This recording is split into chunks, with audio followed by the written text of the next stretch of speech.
এই মুহূর্তে আমরা নজর রাখবো বীরভূমের দিকে। তিলপাড়া জলাধার সংস্কারের দাবি বিজেপির। সিউড়ি থানার সামনে জমায়েত বিজেপির। এই মুহূর্তের ছবি, সিউড়ি থানার সামনে বিজেপির জমায়েত। তিলপাড়া জলাধার সংস্কারের দাবি বিজেপির। সিউড়িতে তিলপাড়া জলাধার সংস্কারের দাবিতে বিজেপির জমায়েত। সিউড়ি থানার সামনে জমায়েত বিজেপির। সেখানে প্রচুর মানুষ হাতে দলীয় পতাকা নিয়ে জমায়েত করেছেন। ঠিক সিউড়ি থানার বাইরে এই জমায়েতের ছবি।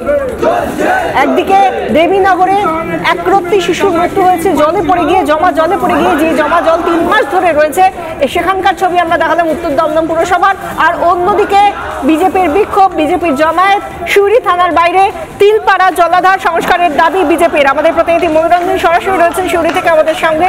মনোরঞ্জন, এই মুহূর্তে যারা বিক্ষোভ করছেন, যারা জমায়েত করছেন সিউড়ি থানার বাইরে, তাদের দাবি কি?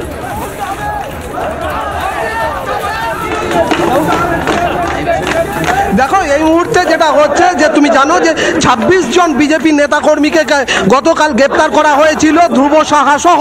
আজ 8 জনের কিন্তু মধ্যে 7 জনের জেল হেফাজত, 1 জনের পুলিশ হেফাজত হয়েছে। বাকি ধ্রুব সাহা সহ বাকি 18 জন, তাদের কিন্তু এই মুহূর্তে জামিন দেওয়া হয়েছে। তারা এসেছেন এবং তারা এই মুহূর্তে ঠিক এসপি অফিসের সামনে তারা বসে পড়েছেন অবস্থান বিক্ষোভে।